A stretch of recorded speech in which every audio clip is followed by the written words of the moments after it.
You're listening to the Archaeology Podcast Network.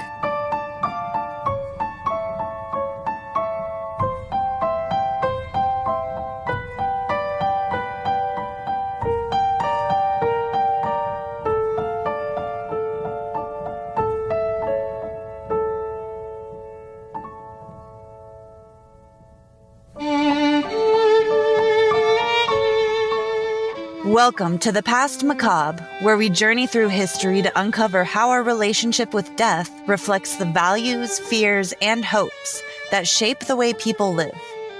I'm your host, Stephanie Rice, and thank you for joining me for Episode 3, Uncovering the Secrets of the Pyramids.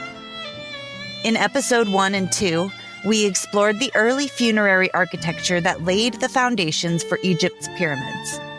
In this episode, we delve into the fascinating new discoveries that shed light on the construction, organization, and life around these awe-inspiring burial monuments.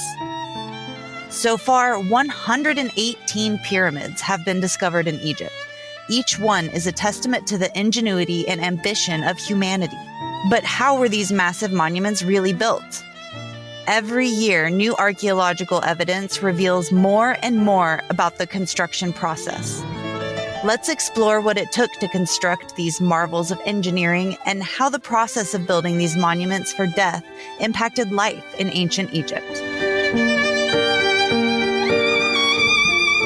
The pyramids of Egypt that we see today are the culmination of hundreds of years of evolving funerary practices. In the previous 2 episodes, we explored the earliest large-scale funerary complexes that were constructed around 3600 BCE at Nekhen. And then we saw the elaborate wall paintings that began to adorn tombs there by 3400 BCE. We ventured into the Nile Delta to see the recently found mastabas at Tel El Ferha that began reaching towards the sky around the same time period. We saw evidence of funerary cults dedicated to maintaining a king's tomb and the ongoing offerings for his afterlife that started around 3200 BCE at Abydos. We saw the tombs at Saqqara from around 3100 BCE that began including intricate models of their estates. These would provide for the deceased ruler and his subjects for eternity.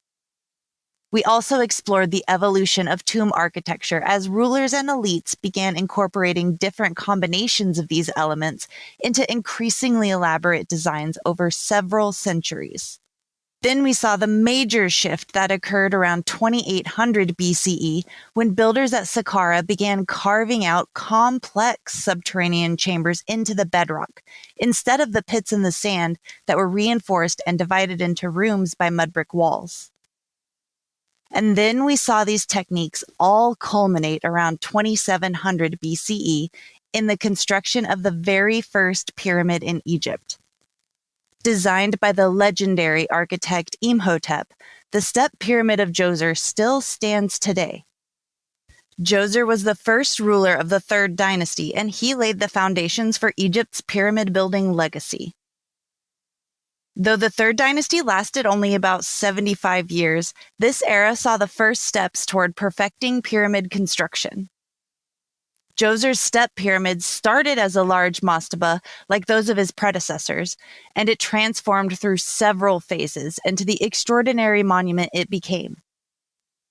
Pyramid design transformed in several phases as well, and didn't just jump from the step pyramid to the Great Pyramid of Khufu. It incrementally improved, and we actually have the archaeological evidence for these incremental changes that we can study. The first pyramid we'll look at was started for Djoser's successor, who was named Sekhemkhet. He began a pyramid of his own at Saqqara, just southwest of the step pyramid. It's known today as the Buried Pyramid, and Sekhemkhet's monument was never completed. This is most likely due to the fact that he only lived to reign for 6 short years. Despite its unfinished state, the intended grandeur is still evident. It was designed from the start to be a pyramid with a perfectly square base, instead of the rectangular base that the step pyramid ended up with after its various iterations. Judging by the size of its base, archaeologists have determined that it likely would have had one more tier to it than the step pyramid, if it had been completed. The subterranean part of the pyramid was almost entirely completed, and this includes a large U-shaped hallway that surrounded the northern half of the pyramid's base. There were 132 storage rooms that lined it for Sekhemkhet's burial goods. His burial chamber was found beneath the pyramid with a large, beautiful alabaster sarcophagus inside. But there's no evidence that Sekhemkhet was actually buried here.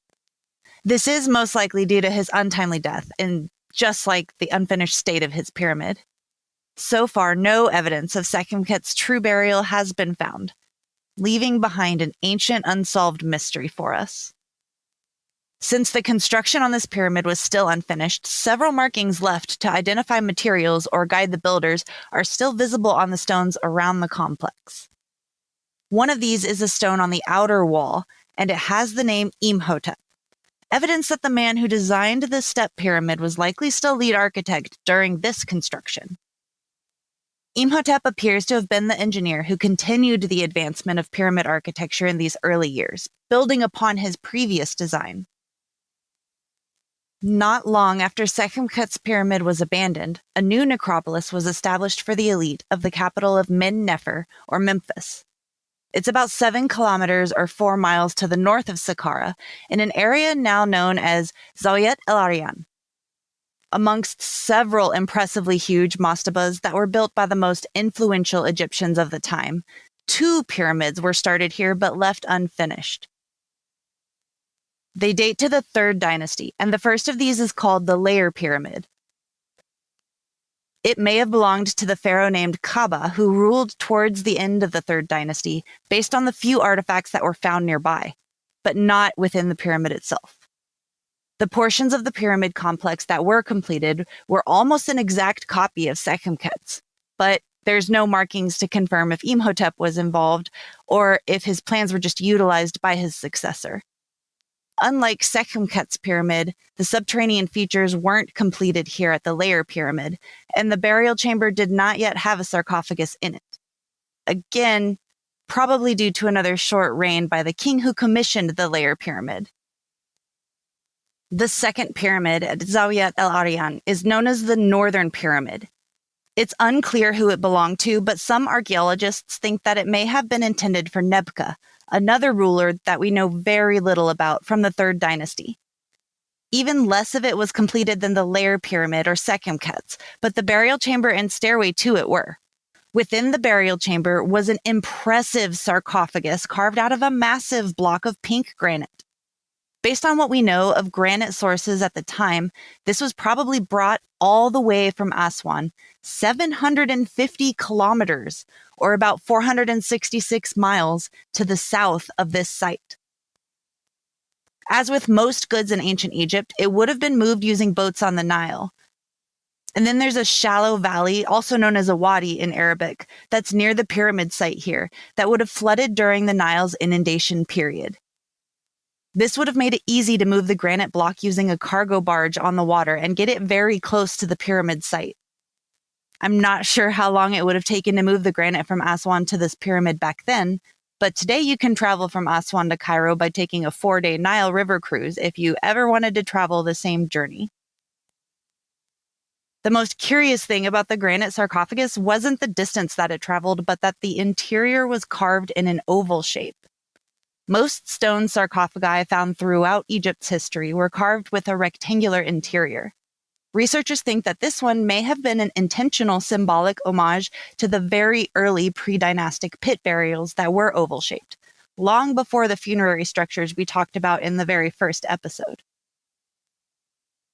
This was another way that the king could have been intentionally trying to connect himself eternally to the powerful leaders of the past, just like what we've seen with art and architectural features. Unfortunately, we know very little about these monuments, as the site was closed off to the public in 1964 when a military base was constructed over it. Very little had been done on excavations up until that point, though we do have several sketches of what was found and excavated of the structures.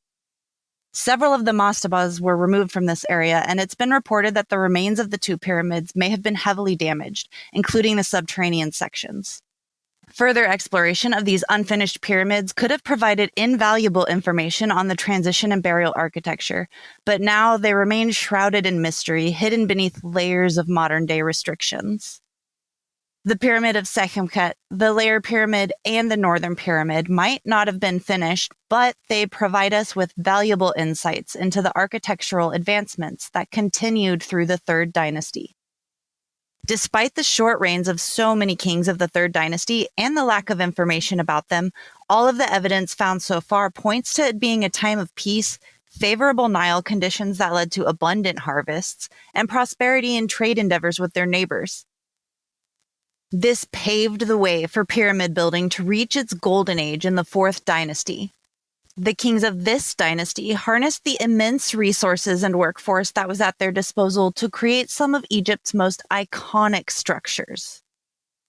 Around 2600 BCE, Sneferu founded the Fourth Dynasty. He was an architectural innovator who advanced pyramid construction by experimenting with different techniques. Over the course of his reign, he constructed not one, but 3 pyramids, each representing a critical step forward in the development of pyramid design. One of these was the Pyramid of Meidum.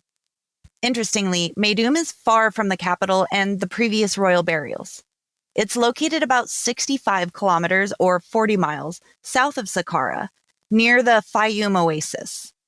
It's possible that this was intended to be a cenotaph, similar to the Dynasty I rulers like Merneith, who had impressive tombs built at Saqqara near the new capital, but they were still buried in tombs near their ancestors at Abydos.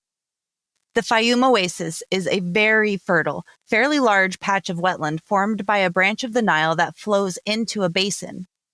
The oldest evidence of agriculture in Egypt has been found here, dating back to 5350 BCE, over 7,000 years ago, and it was an important source of food and fresh water throughout Egypt's history. It's possible the location of the Pyramid of Meidum was chosen as a way to recognize this importance and show the king's influence over this region. As we've seen in many of the tombs explored in the previous 2 episodes, the location of tombs was a way to symbolize power as much as art or artifacts were. Visiting the Pyramid of Meidum today, we see just the core surrounded by a massive mound of debris. This used to be the exterior of the original pyramid. At one point, this was actually a step pyramid, and it was larger and wider. The pyramid may have been started by the last king of the Third Dynasty, Huni, based on the evidence of 2 distinct construction phases using different masonry techniques that have been found here. The pyramid at Meidum most likely stood as a complete monument for quite some time fairly early on in Sneferu's reign. This is indicated by the tombs of elites and relatives of Sneferu that died before him but were built nearby. Archaeologists have found writing on some of the stones at Meidum that indicates Sneferu's mother, Meresank, was buried here in one of the mastabas very close to this pyramid. Based on patterns seen at other cemeteries, it's likely they built their tombs here because of the presence of a king's monument, not the other way around. The reason archaeologists previously thought that this belonged to Sneferu is because of about 3,000 stone blocks that were found nearby. They were intended for the pyramid very clearly, and there are date markings on them, likely indicating the shipment or delivery dates of the stones that date to a period of 5 to 8 years over Sneferu's reign. But more research has uncovered that most likely Sneferu attempted to update his predecessor's design, potentially as a sign of reverence, by adding smooth casing stones. This was something that hadn't previously been done on pyramids, but his builders had developed it for his 2 pyramids at Dashur. Unfortunately, this change placed too much weight on the original structure since it wasn't originally designed for it. This caused the outer layers to collapse and leave behind only the core and pile of rubble that we see today. At Dashur, a necropolis that's approximately 17 kilometers or 10.5 miles south of Saqqara, Sneferu built the 2 pyramids we know today as the Bent Pyramid and the Red Pyramid. The majority of this necropolis was used in the 4th and 5th dynasties, with some reuse later in the 12th dynasty. However, in 1990, previously unknown 3rd Dynasty burial chambers were discovered beneath the 4th and 5th dynasty tombs. Within 2 of them were alabaster sarcophagi like the one found at the Step Pyramid of Djoser.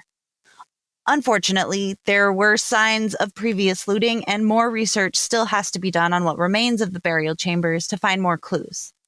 But there is a chance that they were the actual burials of the mysterious Third Dynasty rulers who started the unfinished pyramids. This place may have been chosen by Sneferu for the location of the bent pyramid. This place may have been chosen by Sneferu for the location of the Bent Pyramid and the Red Pyramid because of its connection to rulers of the past, similar to his project to complete the Meidum Pyramid.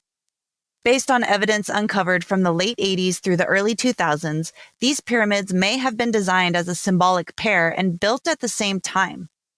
Tombs of the elites buried from this time show that they held titles like Overseer of Sneferu's 2 pyramids, which rise in splendor. This reinforces the idea that the monuments were conceived as complementary structures instead of the Red Pyramid being built after completing and learning from the Bent Pyramid. Some Egyptologists have recently theorized that these pyramids symbolized Egypt's unification, with the Bent Pyramid representing the white crown of Upper Egypt and the Red Pyramid representing the red crown of Lower Egypt. Some Egyptologists have recently theorized that these pyramids symbolized Egypt's unification. The Bent Pyramid could represent the white crown of Upper Egypt and the Red Pyramid representing the red crown of Lower Egypt. The Bent Pyramid was encased in the high-quality white limestone from the quarries that were typically used for royal monuments. It stands to the south towards Upper Egypt, and it features an unusual shape that scholars previously interpreted as a design flaw. However, newer research suggests that the bent shape was intentional, possibly mimicking the distinctive shape of the white crown of Upper Egypt. The casing stones were placed after the main structure was completed. The alleged miscalculation would have been already evident, but a great deal of effort was still taken to quarry, ship, place, and shape the casing stones to complete the structure. Then the Red Pyramid is constructed with reddish, heavily oxidized limestone despite the obvious access to higher quality limestone. It's located north towards Lower Egypt. It's got a more shallow angle than most other pyramids, which gives it a more stout look. This could symbolize the red crown of Lower Egypt, which was shorter and wider than the white crown and rested below it, and it didn't have the same cone-like shape. The ancient names of the 2 pyramids further support the idea of their intended duality. The name for the Bent Pyramid translates to Sneferu shines in the south, and the name for the Red Pyramid translates to Sneferu shines. If the Red Pyramid was built last, it would seem more likely that it would have the direction distinguished in its name instead of the Bent Pyramid. But no matter which order they were built in, the Red Pyramid became the first successful example of what archaeologists call a true pyramid, which is a structure with smooth sides from base to peak. This paved the way for the Great Pyramid that would follow during the rule of Sneferu's son, Khufu. All thanks to Sneferu's ambition and experiments in pyramid design in order to build eternal symbols of his reign over the 2 lands. We've now reached the culmination of our ancient architectural journey, the Great Pyramid of Khufu. Built during Khufu's reign in the Fourth Dynasty and finished around 2580 BCE, this pyramid has fascinated travelers and scholars alike for over 4,600 years. It was built to be a grand display of Khufu's power and his connection to Egypt for eternity. It once rose to a height of 146.5 meters, or 481 feet. This made it the tallest man-made structure in the world for nearly 4,000 years. The removal of the coverstones of the pyramid and the weathering over centuries that it has experienced has reduced the height, but it still towers over the Giza Plateau. It's no surprise that such an impressive and ancient structure like the Great Pyramid is surrounded by mysteries. One of many that has taken root in popular imagination and sparked quite a few theories is the pyramid's lack of artwork or inscriptions. While this seems weird for such a grand tomb, it was actually the norm for tombs of this time period. This is part of what makes it so difficult to identify the owners of so many tombs that date to the late Third and early Fourth Dynasties. They intended for their tombs to be sealed off for eternity from any visitors and therefore also would-be looters. But Khufu still adorned the rest of his mortuary complex with beautiful art on the courtyard walls and his funerary temples.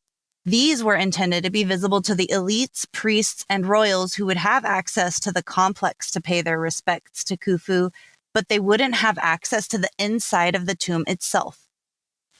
Today, only the black basalt paving stones remain of the grand funerary temple that once stood next to Khufu's pyramid. But stones from later Middle Kingdom structures that were scavenged from this site still bear parts of the intricate reliefs that once decorated the walls around Khufu's funerary temple. Some of the best preserved of these reliefs depicted scenes of Khufu's Sed Jubilee. This was a festival meant to celebrate the king's 30th year on the throne. Unfortunately, Khufu died after 27 years of rule, a fact that's been confirmed by papyri that were discovered in 2013. These reliefs, however, were still completed and they ensured that he would still have his Sed festival in the afterlife. This is an example of how the ancient Egyptians viewed death as the continuation of life, not an end. How the Great Pyramid was built is another prominent mystery that has contributed to several myths. Luckily for us, we do have some evidence already that reveals the techniques that were most likely used. This may not give us a definitive answer yet, but more is being discovered each year through many international projects, and they are filling in the gaps in our knowledge. Subtle clues about its construction have already been found that were preserved within Khufu's pyramid itself. We have this evidence today thanks to the rush to complete the pyramid in time for Khufu to be buried here. In some of the rooms within the pyramid, the granite blocks still bear lifting bosses. These are small bumps on the stone left by masons to maneuver them into place. These bosses are usually smoothed away once the stones are in place and the construction is completed. But here they remain to confirm that this method was used. There are also several stones within the pyramid that bear leveling lines and scrawled names of labor teams, echoes of the workforce that toiled to raise this wonder thousands of years ago. There is even evidence that a mechanism called a winch was used. A modern example of one would be a mechanism that stores the cable on tow trucks. This allowed just 4 workers to easily maneuver the large 2.5-ton granite blocks that were meant to seal Khufu's mummy away for eternity. Another curiosity is the fact that Khufu's original subterranean burial chamber lies unfinished beneath the pyramid. The most likely answer is fairly boring, but it was probably abandoned due to his death. Instead, his sarcophagus was placed in the upper chamber, now known as the King's Chamber, that was most likely originally meant to store additional grave goods. Just outside of the King's Chamber, we see evidence that winches were used at the entrance that was sealed with massive granite blocks. The stone walls to the side of these blocks have semicircular grooves in them where a large, rounded wooden beam would be able to rest. Workers would have secured the granite stones with ropes and then attached those ropes to the beams, then rolled the beams so that the rope wound around it. These winches make it much easier to move heavy objects. Unfortunately, the space used for the wooden rollers left a small gap that allowed intruders to crawl above the stones that were protecting the king. They smashed through the ceiling and into the burial room. By the time the Great Pyramid was excavated by archaeologists, looters had long since breached the tomb and taken Khufu's mummy and most of his burial goods. Khufu's granite sarcophagus, which was carved from a single massive block, was broken during this robbery, and its lid was completely removed. Whoever emptied it left behind only marks of destruction. How the Great Pyramid was constructed to its grand height has also been heavily debated for over a century. Most archaeologists agree that ramps were likely used during the building process to efficiently move heavy stones as the pyramid rose. Such techniques have even been confirmed at other sites, like Karnak Temple, which still has the remnants of a mud brick ramp near one of the unfinished pylons. However, the configuration of the ramps has been the point of disagreement. I won't go into the details of every theory because we would be here for quite a while, but instead I'm going to share one of the latest that many researchers have begun to agree on. Based on new research and the help of 3D modeling done by an architect, archaeologists think that a fairly long ramp was made out of limestone blocks that were meant for the final stage of the pyramid. This allowed them to build roughly the bottom 49 meters, or about 160 feet of the pyramid. Then, as the pyramid was built, a spiral ramp was built along the interior walls. The exterior ramp was then dismantled once it was no longer needed, and the limestone was used to build the upper part of the pyramid. This was accessed by using the interior ramp. There are two likely options for the tool used to help with maneuvering blocks around the corners of this interior ramp, since they would have been at 90-degree angles just like the corners of the pyramid. Either winches like the ones used to seal the king's chamber, or a large crane-like mechanism called a shadoof would have been used.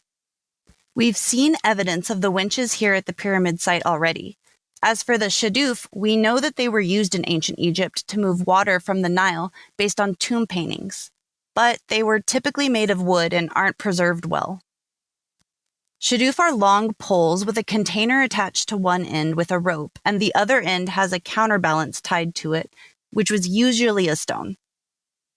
Like a seesaw, the poles balanced on a frame, and then the container was lowered by the operator into the water.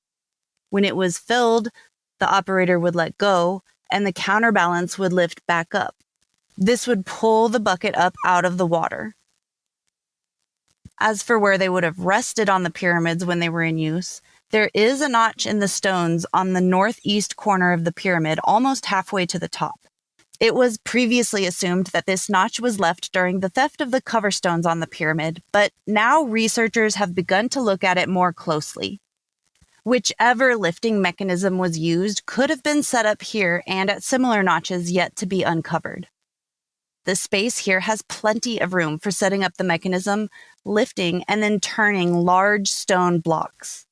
It was at a corner where this would have been needed, and its position halfway up the pyramid aligns with the models of the level an interior ramp would need to be at on this side of the wall when taking into account what we already know about the interior structure of the pyramid. To add to this evidence, in 2008, a hall or long room was discovered behind the notch. This hadn't previously been documented by archaeologists, but historic graffiti inside has a date of 1845.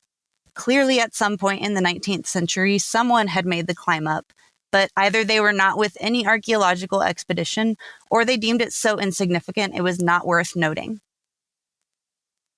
Armed with all of the data we now have, archaeologists think that this was specifically designed so that the massive stone blocks could be moved to fill the notch left behind by the cranes. This is based on the size of the room and the fact that it's in an L shape and where it's located and how it was sealed. It's amazing the things that you can discover by looking at the very little details of the masonry on these monuments. After this discovery, researchers began using various non-destructive ways to search the pyramid for similar notches and rooms that have yet to be uncovered. This led to the launch of the Scan Pyramids project in 2015. This found several so-called voids, for lack of a better term, and the mysterious corridor that made the news in 2023. Research is still being done to understand the Great Pyramid better and piece together all of this new evidence that modern technology has enabled us to gather without damaging the pyramid. Another mystery surrounding the pyramid is who built it. The Greek historian Herodotus suggests that the pyramid was built by an army of 100,000 slaves. Even though he wrote this based on speculation 2,000 years after the Great Pyramid was built, his myth has persisted into modern times. But archaeological evidence tells a very different story. The construction of the Great Pyramid was a logistical and organizational marvel built by a skilled workforce of tens of thousands of people that were organized into rotating labor teams. There is archaeological evidence that from at least the Third Dynasty, the workers who built all of the funerary monuments across Egypt were well-fed and housed in purpose-built towns. Many workers only came to work seasonally, and then they returned home to their families and their day-to-day lives. The Great Pyramid was a well-planned project that began early on in Khufu's reign and lasted for most of the 27 years that he ruled. We have evidence of this thanks to papyri found only recently in 2013 that have dates that show workers were still actively transporting blocks to the pyramid site into the final years of Khufu's reign.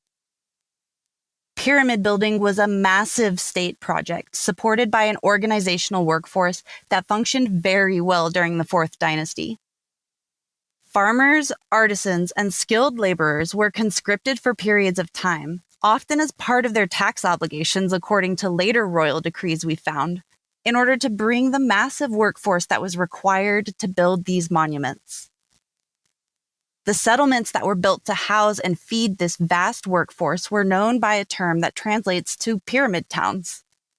In several wall carvings and texts, these towns were labeled with the hieroglyph for town, Niut, which looks like an X in a circle, and then the pyramid hieroglyph was listed after it, indicated that they were intentionally differentiated from regular towns in ancient times as well. One of these pyramid towns, located near the Great Pyramid, offers us a fantastic glimpse into the daily lives of those who built Khufu's monument. Today, it is known as Hayt el Ghurab, or Wall of the Crow, because of the massive limestone wall that still stands today. This originally separated the pyramid town from the necropolis, creating a distinct division between the workers and the elite. Hayt el Ghurab was home to a seasonally rotating workforce that averaged to about 10,000 people at a time, with a smaller permanent population of around 5,000. The town had everything necessary to sustain life: pottery kilns, bakeries, breweries even, and barrack-style housing for the workers. There were larger homes for supervisors, administrative buildings, and even a sprawling cemetery for the residents who had passed away during the construction. These burials provide us with further evidence of how the workers were treated. They weren't sacrifices as seen in the First Dynasty. Most died of natural causes or household accidents as they went about their lives here. There isn't evidence that they were worked to death or malnourished like you would expect to see with forced labor. Hundreds of tombs have been identified so far, and it's estimated that there are hundreds more.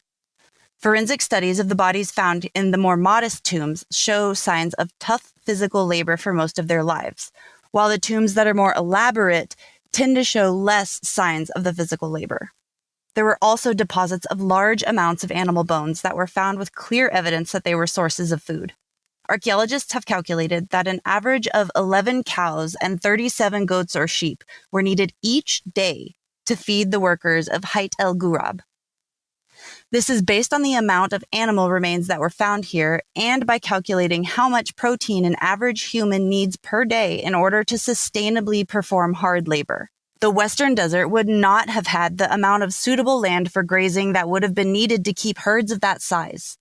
So far, the only definitive evidence of livestock being kept here was a corral that has been found. This corral could likely only handle about 50 cattle for long-term grazing, but it could hold up to 500 cattle for a short time. This tells us that the king was moving large amounts of cows, sheep, and goats here to provide good quality proteins for the people here. Building a pyramid required more than just construction labor and on-site support. It requires materials from across Egypt, the infrastructure to bring them together, and a large workforce to support this supply chain. In 2008, an Old Kingdom harbor complex was rediscovered that we now call Wadi al-Jarf. This harbor has provided invaluable insight into the logistics of pyramid building and engineering innovations. It's located along the Red Sea coast, and it played a crucial role in rapidly moving resources from the Sinai Peninsula by sea. This avoided the much longer overland routes. The tools used to build the Great Pyramid were most likely made of copper that came through this very harbor, as that was one of the most common things mined on the Sinai Peninsula during this period. The harbor at Wadi al-Jarf was founded by Sneferu, which makes it the oldest artificial harbor in the world. This artificial harbor was a major innovation in transportation techniques since it meant that shipping was no longer dependent on finding a natural feature like a reef or a lagoon. in order to anchor in calm waters that were needed to load up large quantities of heavy cargo. Archaeologists have uncovered 22 anchors that still remain within the harbor itself, even after centuries of ocean currents, storms, and beachcombers.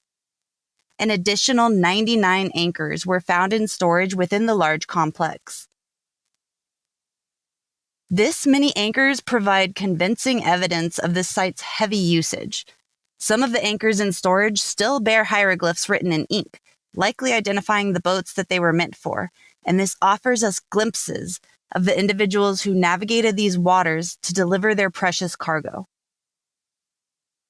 In order to move goods to and from this harbor site, an overland transportation route across the eastern desert would have been established.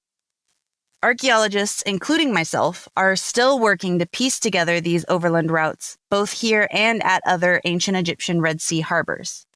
My current research is focused on studying baskets, ropes, nets, and mats to learn more about the overland route between the Nile and a different Red Sea harbor that's far to the south and from a later period.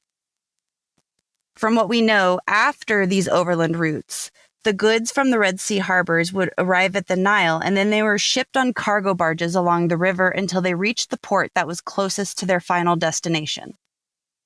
Then, depending on the material and where it was going, it was either unloaded right at the site that needed it or moved to another overland route so that it could reach its final destination.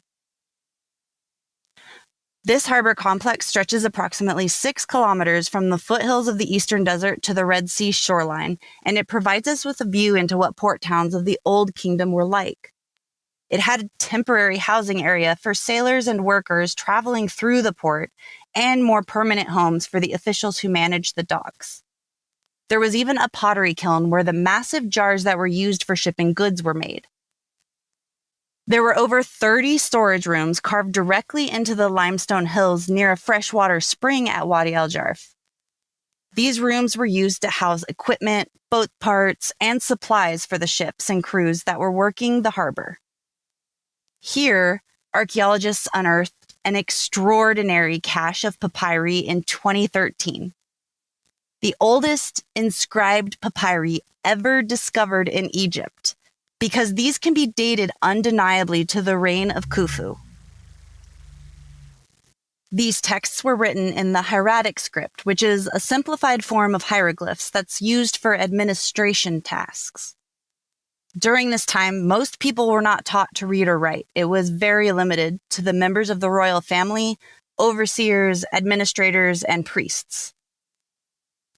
This hieratic script was used by these people in order to quickly jot down notes instead of the incredibly difficult and tedious task of cleanly writing out each hieroglyph. One of the most remarkable finds amongst these papyri is the logbook of Merer. It's a collection of papyri that details some very precise logistics of pyramid construction.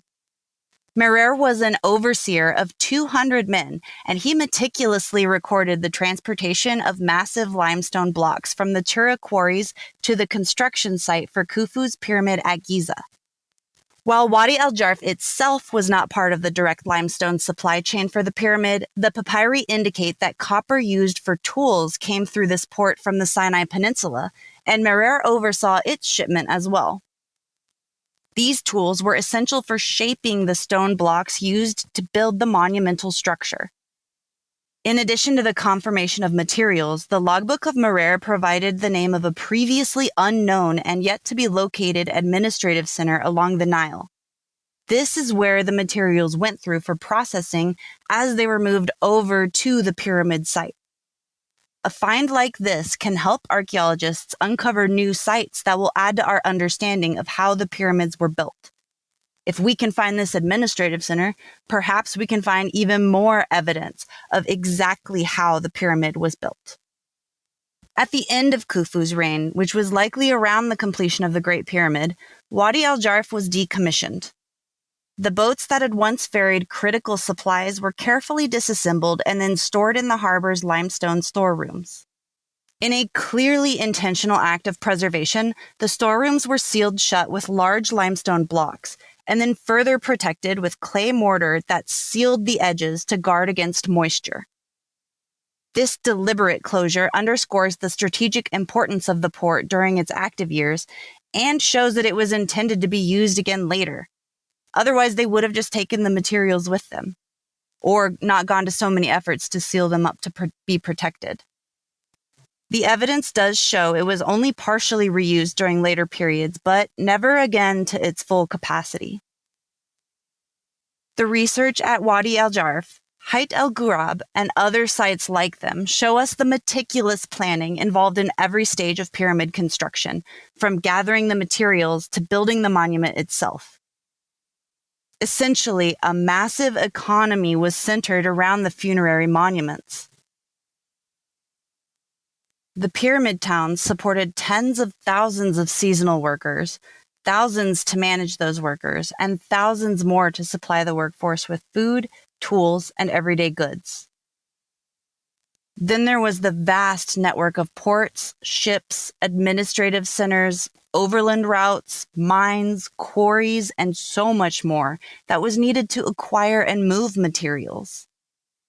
Pyramids and the other grand funerary monuments of ancient Egypt were only possible through the combined efforts of tens of thousands of people, all working towards the same monumental goal.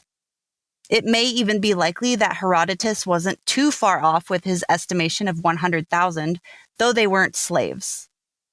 They were the farmers, bakers, artisans, and others who paid their taxes and supported their families by working each year over decades on the grand monuments that we admire today. The Great Pyramid, much like the unfinished monuments of Sekhemkhet, Kaaba, and Nebka, reflects not only the ambition of Egypt's kings, but also the realities of time, death, and human limitations.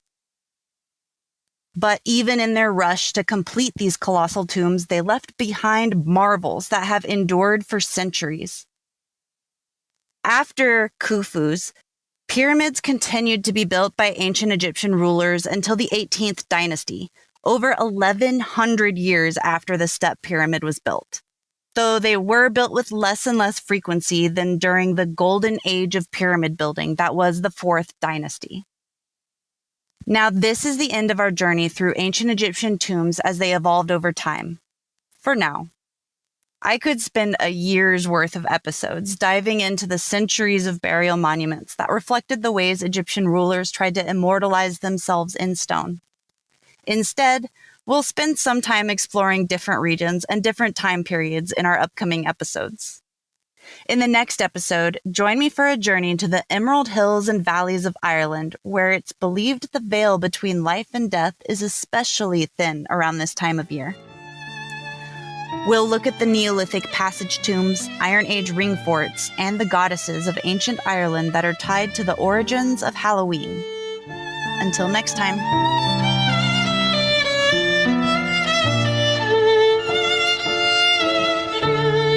Thanks for listening. Be sure to subscribe to keep up with new releases. Please leave a rating and a comment. That helps the show reach others who may be interested in the past macabre.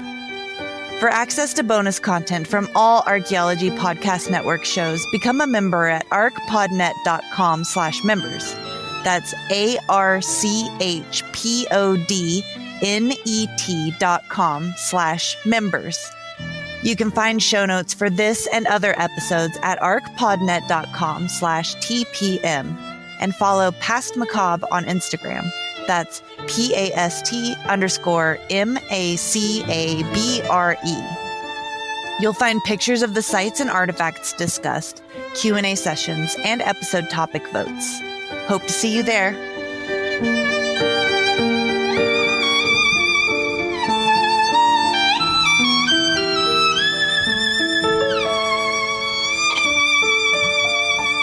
This episode was produced by Chris Webster from his RV traveling the United States, Tristan Boyle in Scotland, DigTech LLC, Culturo Media, and the Archaeology Podcast Network, and was edited by Rachel Roden. This has been a presentation of the Archaeology Podcast Network. Visit us on the web for show notes and other podcasts at www.archpodnet.com. Contact us at chris@archaeologypodcastnetwork.com.